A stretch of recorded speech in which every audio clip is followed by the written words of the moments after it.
持黃毓民。好啦，7:23，咁啊，華叔嗱，民主黨咧就去參選人大，港區人大，咁啊，而家搞到而家咧就好似話，連嗰10個提名咧都未必攞得到，咁啊，選舉會議裏邊咧亦都有好多成員咧，基本上亦都公開曾經表示一定就唔會俾名民主黨嘅。咁嗱，我哋分開兩個問題啦。第一，你覺得民主黨啊有冇機會攞到嗰10個提名先？呢個第一。第二就係話，民主黨係咪真係應該去參選人大咧？至於揾唔揾到10個人提名，我覺得唔係好緊要啊。係嘛？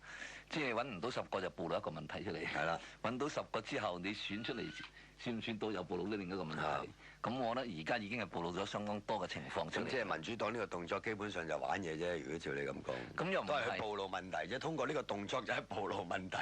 呢個係我嘅睇法啦。咁你覺得？喂，你係咪嗱？你啊，梗係唔會去選啦，係嘛？你係支聯會嘅負責人。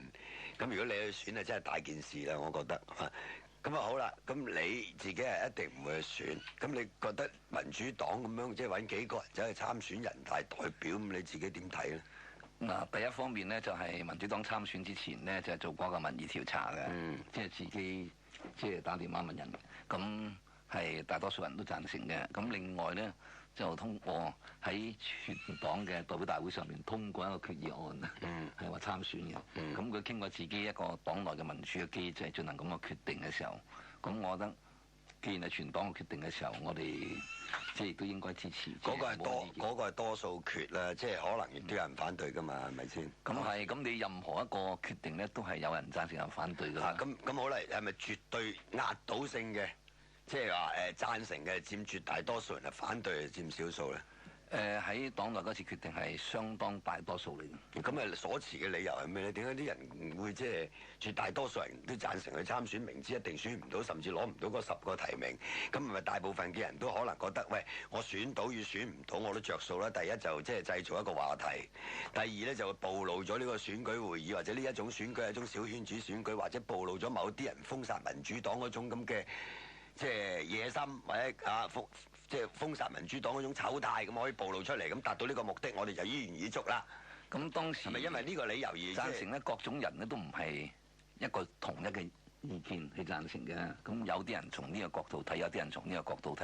譬如有啲人，咁我哋作為中國公民都有權咁樣做啊，咁樣點解唔去咧？咁樣咁有啲咧，或者係我哋透過咁嘅選舉嘅時候，就係咪可以暴露呢個選舉制度當中一啲唔合理嘅嘢咧？咁樣咁或者有啲咧就認為，即係呢個係咪一個表示我哋並唔係逢中必反係嘛？我哋即係喺立場唔改變嘅情況之下，我哋都希望有一個溝通、有一個對話咧咁樣。嗱，咁各種人咧有各種不同嘅意見。嗱，咁樣咧，即係無論呢度所提嘅邊一種理由佔多數都好啦。民主黨同佢支持佢嗰啲選民呢，喺呢一個問題上面咧會出現一啲落差嘅。我覺得喺我哋自己嘅經驗裏邊咧，接聽好多電話支持民主黨嗰啲人呢，即係佢變咗佢會覺得好模糊嘅對民主黨嗰個即係主張。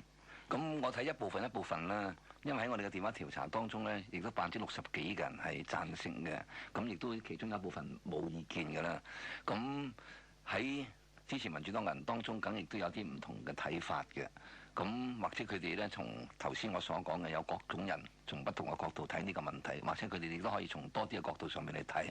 咁同時，嗰個立場轉唔轉變呢，就唔係淨係參加人大呢一點上邊，仲有好多個問題上邊。但係我哋唔從嗰個所謂民主黨有冇轉態，或者要消除某一啲人對民主黨嗰所謂逢中必反嗰個所謂誤解啊，即係你就從一啲技術上或者細節上嘅一啲即係比較複雜啲嘅，或者會引起人哋疑慮嘅一啲問題上邊呢。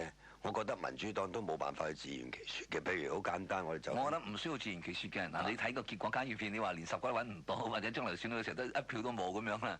咁呢個事情已經睇到，同時譬如我哋舉一個例啊，有啲人會質疑嘅。喂，你認為臨立會就非法嘅？咁你而家要攞個選舉會議嘅成員嗰個名單呢，就幾乎絕大部分都係臨立會嘅成員。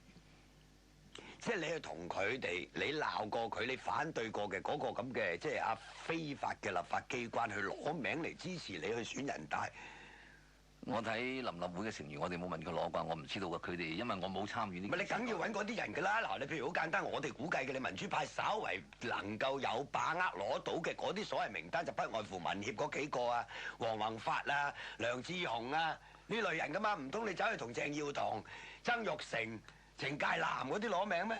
咁我就唔知佢哋問過邊啲人攞，不過我聽見佢哋講咧，佢哋就即係400幾人咧都發一封信俾佢哋咁樣，係嘛？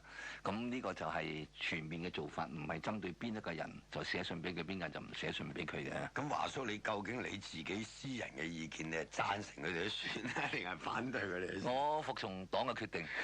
你即係打我係黨邊啊嘛。你係打官腔啦！你答我呢句就你答我呢句即係打官腔。好啦，我哋報完新聞翻嚟咧，就聽眾嘅電話，咁大家可以同華叔傾下。